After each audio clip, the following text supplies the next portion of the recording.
Are you proud to be Hispanic? Hispanics in Florida now have the first Hispanic car license plate in the United States. Be a proud Hispanic. Put the Hispanic plate on your car. I want to be a doctor. I want to be a scientist. I want to be an engineer. I want to be a police officer. I want to be a professional dancer. By getting the Hispanic plate for your car, you will support scholarships and community programs. Call now or visit HispanicAchievers.org.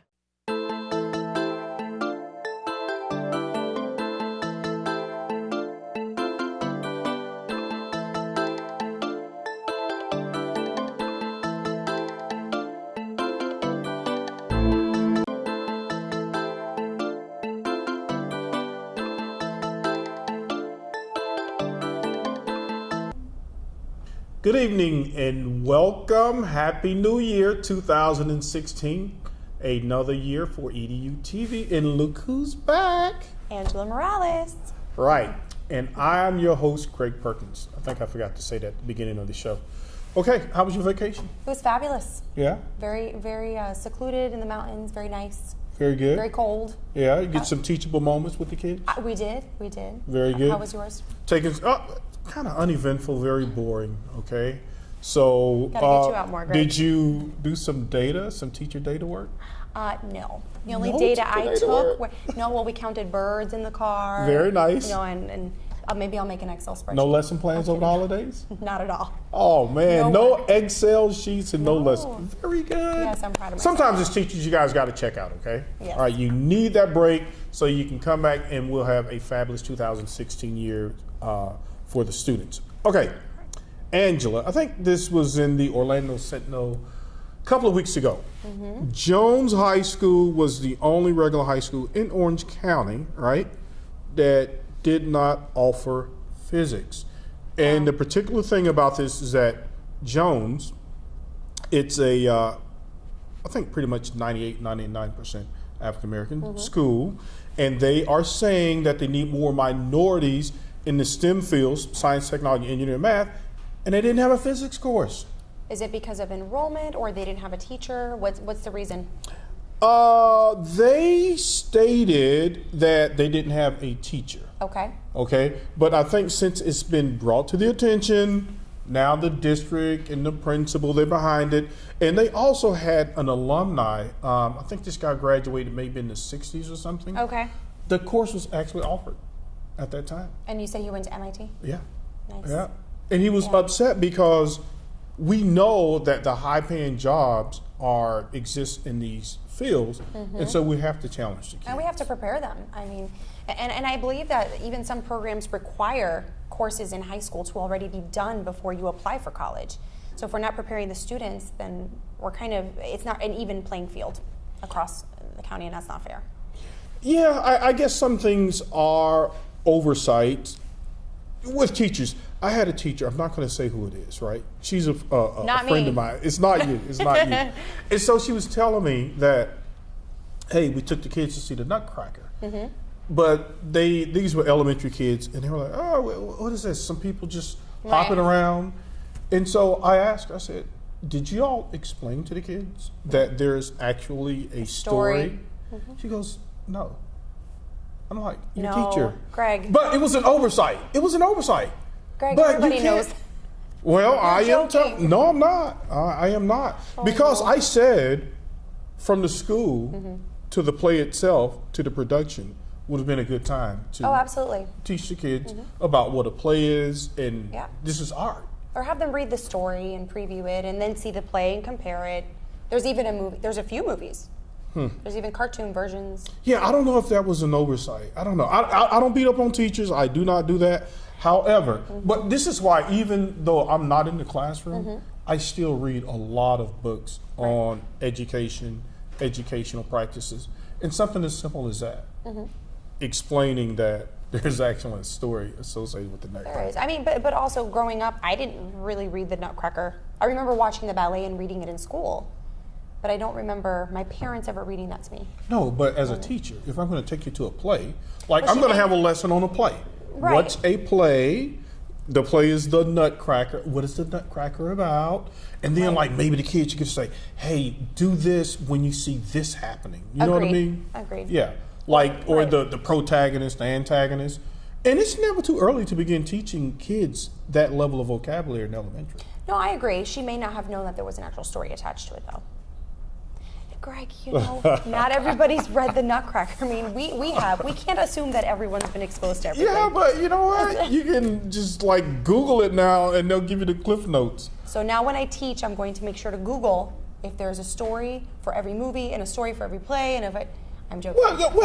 No. Remember I'm that kidding. the one segment we had, and you said you were teaching the kids about the rotation of the moon? Yes. And then the kids say, well, what happened if the moon started rotating? Right. You immediately went to the... Yes. Yeah, Oh, I'm a Google champ. but you have to do that, yeah. Yep. So what I'm saying is because I think there's a site out there called SparkNotes. Yes. Oh, awesome site. Quick summary, just go to SparkNotes, Nutcracker. And I'm telling you, these kids, never underestimate them. You can break it down on a level where they understand. Very true. So they are making efforts now to have physics offered at Jones High School. But that has nothing to do with the Nutcracker. Two different things. It all has to do with teaching, though. Thanks for keeping me on my toes. Okay, now, the ESEA Act, formerly known as No Child Left Behind, Right. it has been changed to the ESSA Act, Every Student Succeeds.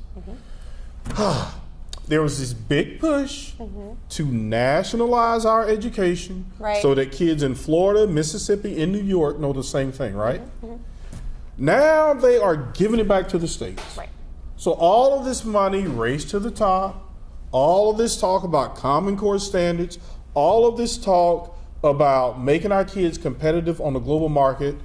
Now they're saying, well, we're going to give it back to the states because you guys are complaining too much. I don't know. You think, was that their reason for making the change? What do you think? It's funny because sometimes I wonder if these ideas are thrown out. When are these ideas thrown out? It seems like they're always thrown out when some big election's coming up. That's just kind of the trend, it seems. But there's a lot of money in education and in politics. Billions. If you know people are not happy about something, you're going to try to change it. But we've seen the pendulum swing, goes and comes back and goes and comes back. Yeah, it's crazy. Coming back to the States, but I'm not highly convinced that it will change much. You don't think so? I don't know.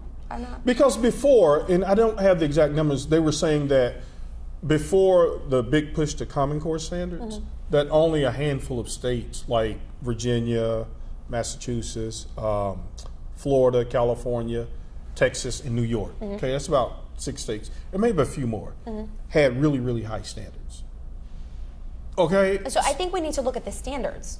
Not so much, I don't want to say not assessments, because I do believe that you should assess a child, but an assessment isn't always necessarily this huge, long, tedious, No, but we can stay on standards, right? I think we need to focus on standards. Okay, in 3rd grade, right? What math? What is a kid learning in 3rd grade math? Is that like fractions? Fractions. Now, basic fractions. What if in another state we don't teach you basic fractions until the 5th grade? See the disparity? Yeah, and I agree. That's why I think we need to look at the standards themselves. But I mean, like you were saying, why was this changed? Do you think it's going to change much? Now that they're giving it back to the states, probably not. I mean, we saw how they changed the mini benchmarks and the common assessments that they called. The state said, okay, fine, we're going to take our hands out of it. We're not required anymore. But the county's still requiring for us to do them, and now we're writing them on our own. And now we're looking at the bank. They can't really tell us what assessment to use, but we're still doing the same work, so it's almost like we're reinventing the wheel here. You think they get so deep into maybe a thing that they don't want to pull out because they're so deep into this thing that they can't pull back out? Well, no one can say, this test was just ridiculous. Like, no one wants to say that. You know, when you look at the tens of millions of dollars, right? So let's look at education. You take a test. 50 questions long for reading and math? On FSA? About that? Yeah, FSA. About, yeah. Okay. I would love to see the numbers. I know it's at least, let's call it $50 million for 2 tests, right? 100 questions. So if you take 50 million divided by 100, what is that per question? How much money is that per question? That's got to be like $20,000 per question just to write a test. You could have written that. No, really, you're absolutely right. Why weren't teachers involved in this process? But yeah. Wow, man. You know what, educators, we've got to do a better job we have to do a better job of holding people accountable for the tens of millions of dollars that are being spent, because now we went from the No Child Left Behind Act, which I actually liked, and they were saying it was too punitive because the schools weren't performing. But I like that. For the first time, people were held accountable and data was pulled. Yes, but Greg, you have to understand, we are compared to everyone across the county. Not every classroom dynamic's the same. Not every child comes from the same background. It's so different. And then here's the other thing. We're comparing last year's scores. This is when FCAT was, and I'm sure FSA will probably be the same. We're comparing FCAT scores from last year to this year's FCAT scores. Okay, if it's a true comparison, and I don't know what the exact formula is. If it's a true comparison, then wouldn't it have to be, the same exact amount of questions, the same exact I don't know how you really gauge if a child. I think it should be a beginning of the year test and an end of the year test. Okay, yeah. Not from last year. Yeah, I'm okay with that. They are decreasing the number of tests. Now, you said something really important, right? You said, hey, Greg, not everybody's from the same background, right? Not everybody's from the same. And I don't mean just, culturally or nationality, whatever. We're talking about all sorts of different situations. I'm with you, right? Single mom, nuclear family. Yep. So a parent died. Okay. Let's say you got a really kid who comes from a wealthy background, very stable household, mom, dad, all the resources. Parents collectively together make over $300,000 a year, right? And let's say we got this single mom, right, who lives in subsidized housing. Okay. So you got these 2 third graders. Okay. Now, you and I know that this kid has already started out at an advantage. Right. But you and I also know, Angela, in order for this kid in the subsidized housing to come out of poverty, he's going to have to catch up. How do we make that happen? There's a lot of factors, and you also have to take into consideration the motivation of a child. I've seen students that do come from great backgrounds and they're just not motivated. Right. They don't like school. Right. How do you change that? That is a challenge. Teachers have to continue to engage their students, keep them motivated, build relationships with them. We don't realize the power of relationships in a classroom. It's not all about, books. It really isn't. No, I know, but it is all about ultimately. Correct. Closing the gaps. Even more than that. I'm a common sense person, right? I would, if a kid was in kindergarten, he wouldn't understand. I'm like, look, son, you are here to get an education so that you can get a job, so that you can take care of yourself. Correct. This is the purpose of your education. These 12 years determine the rest of your life, pretty much. Right. But one kid who has all of the stuff, he's going to end up working on Wall Street or be a business executive while the other guy's opening the door. We got to stop this. We got to close this. Like, if I see one more stat about African Americans and Hispanics and a disparity gap, I'm like, what is going on? So are you saying that if we're born into poverty, we're going to stay there?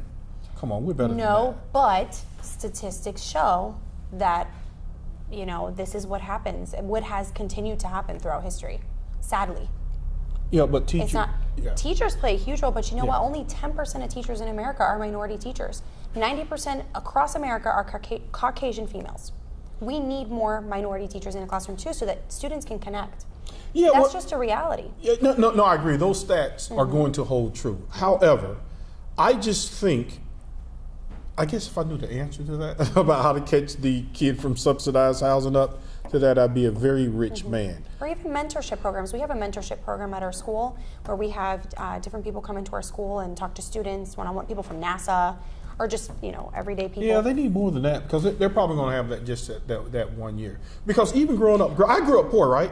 There's a lot of stuff I didn't know, man. Yeah. I just didn't know. Let me tell you. Like the Nutcracker. No, I'm serious, right? But really, but some people, like they don't. No, we're going to wrap this segment up. Stay tuned. I am going to tell you guys, when I grew up, what I thought a dream salary was for myself when I grew up. So stay tuned. We'll be right back.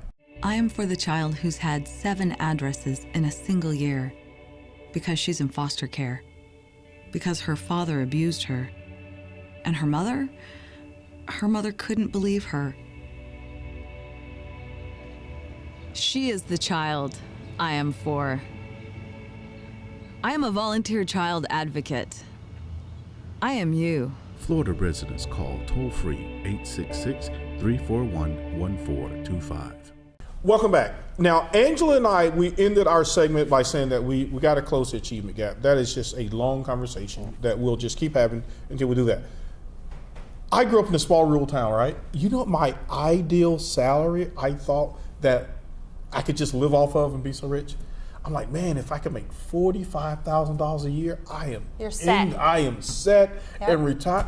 And then I get out of here, I'm like, which, by the way, Greg, did you know that starting salaries for teachers are less than that? I know. Yeah. I know. That's crazy. It is insane. That's why I went into administration.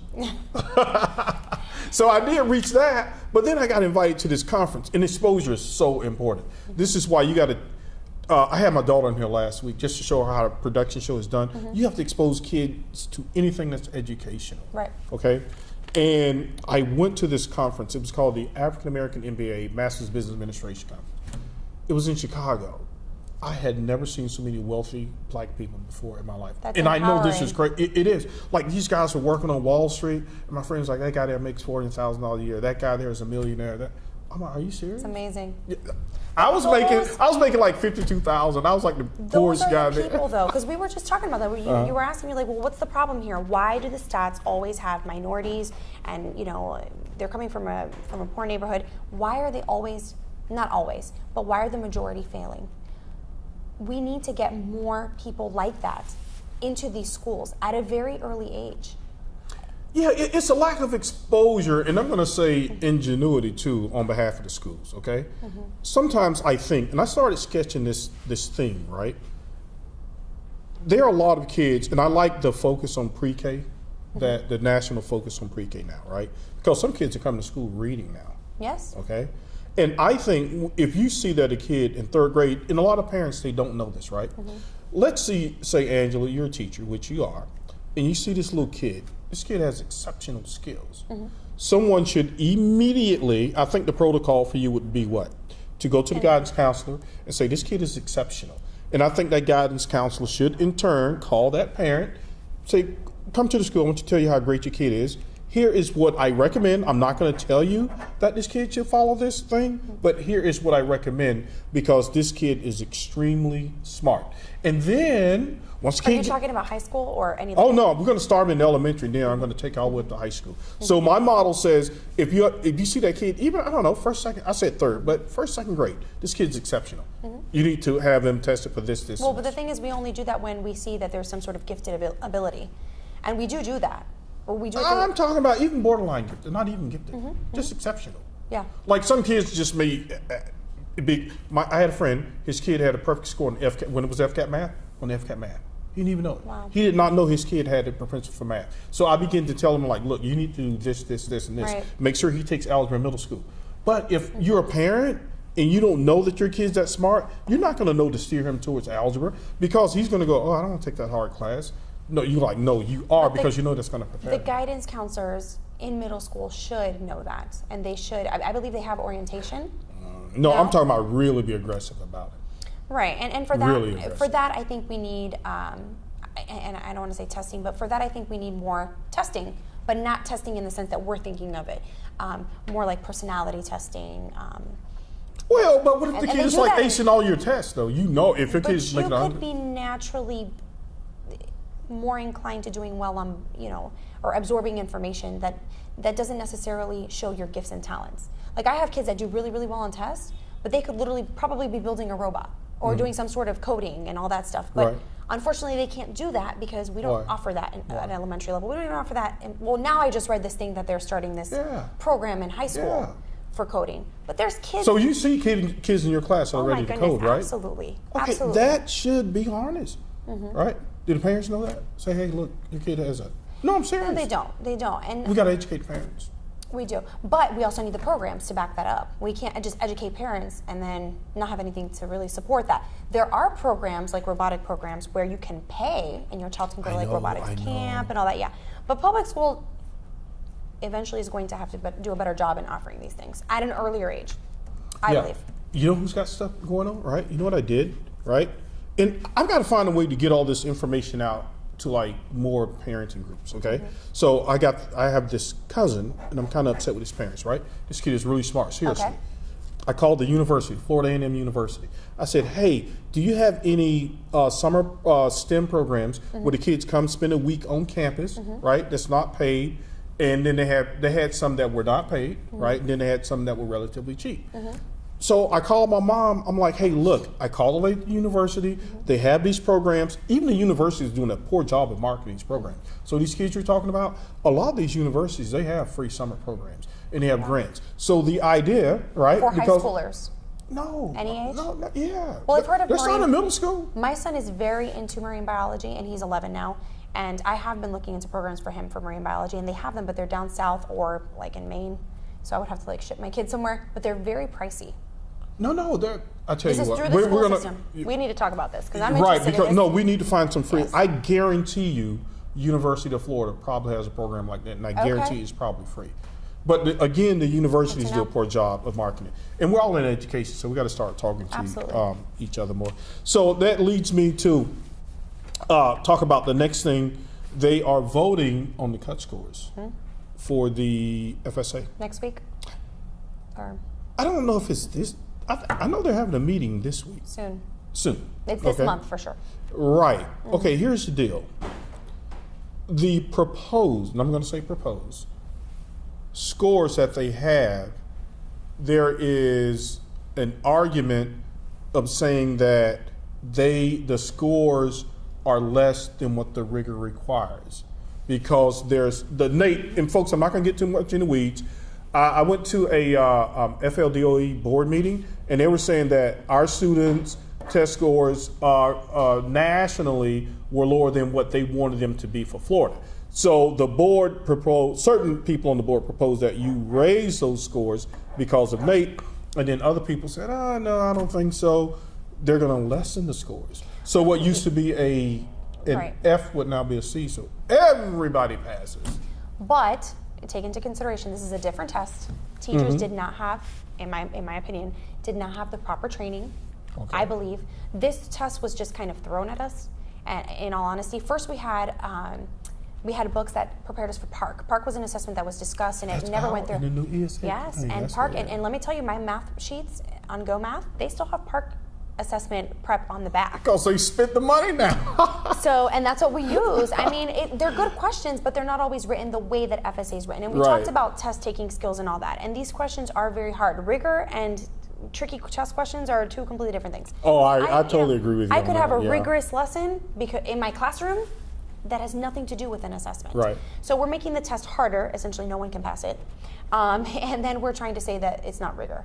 Two different things. Yeah. And last but not least, because you said that it went from an F to a C, you have to take into consideration too that about 50% of our students would not have been passing. Right. How do you tell kids that? How do you go and tell a kid, hey, you know what, you can't graduate this year because this new test that we really weren't prepared for, that somebody validated, now you just can't graduate. It's not fair. Well, but you know what? They changed that thing. So giving the onus back to the states, so maybe that's one good thing in there, that the states will probably see. I have to see not to attach believe it. that. I have to see to believe it. And then the other thing you were talking about NAPE, because I've talked to a few teachers, a lot of people don't know what NAPE is, and that's a national test that they do. Right. Standards are different. It's only a handful of students across the country. It's not every student that's taking the kids this. don't. I don't think the kids even know they're taking it. I think they embed them or something. I don't know. Yeah, I don't know how it's done, but the bottom line is, I mean, you can't compare apples to oranges. No, I agree. And one thing things. that bugs me about education is that they just jump on every little thing instead of making this one thing. Reading is reading, math is math, writing is writing. It is what it is. It is what it is.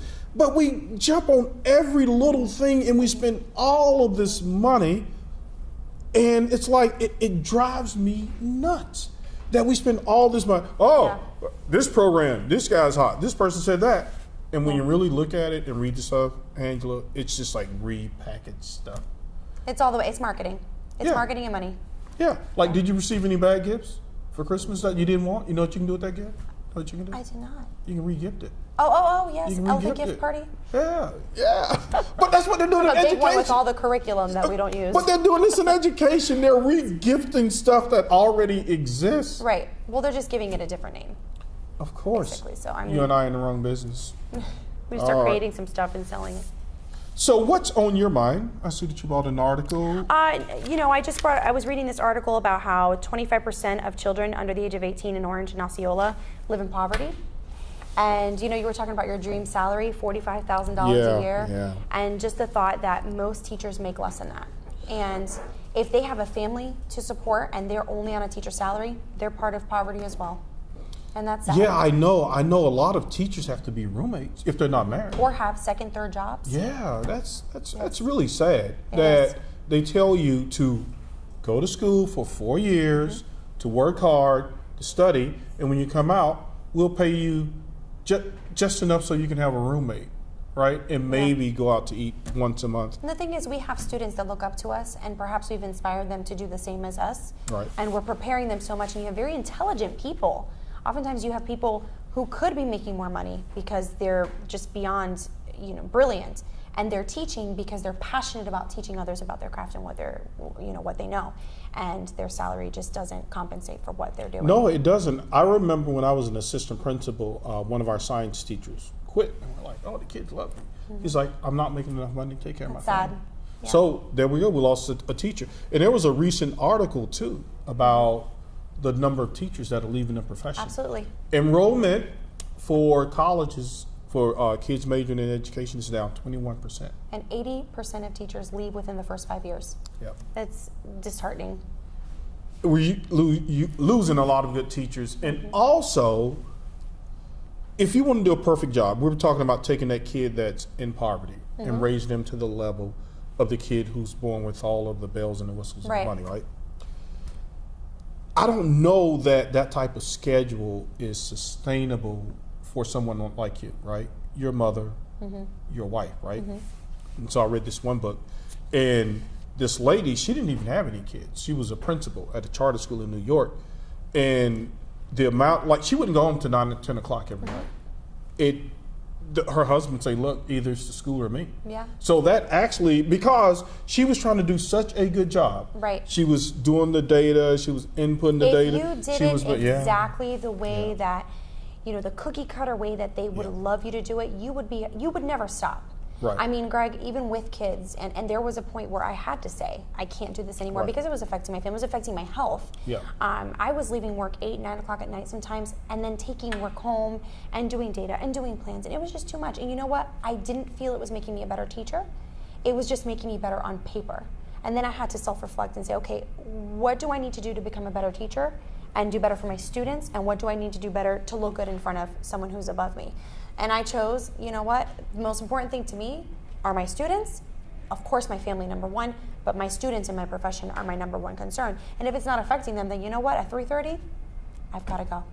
Yeah, but even even okay with that, you and I know that teachers still take. And we do it, work and home, I do take work home, and it's because I'm passionate about it. And there's times that I'm home. Yeah, and you I'm like, want to oh, be professional. Of course. Well, not just Yeah. that. You're passionate. You know, when you have an idea and you're Right. like, I just want to do this. I want to show this to my students, and you get excited about it. That's the beauty behind a teacher that loves their craft. Okay. And that's not something that's required. That's something that's just in us. And I think the majority of teachers who are sticking it through are like that. No, teaching is definitely a calling.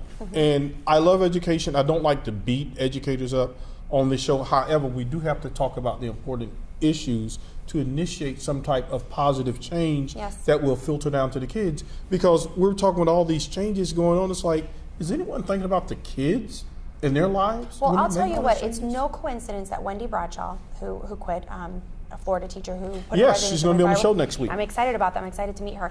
And other teachers who are posting things and parents that are things that are going viral. It's no coincidence that happens, and all of a sudden we're seeing change. So if more people start putting their stories out there and writing their legislators, like I said, go to the blog, find out how to write your local legislators, and they start connecting with us.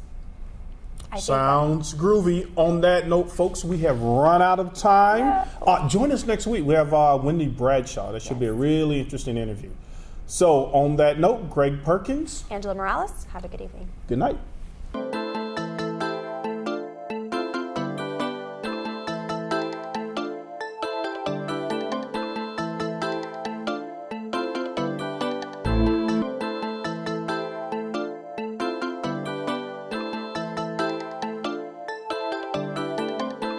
My name is Nilmari Zapata, and I am a Latina role model because I believe that you can overcome any circumstances that come in your way and be the best version of yourself.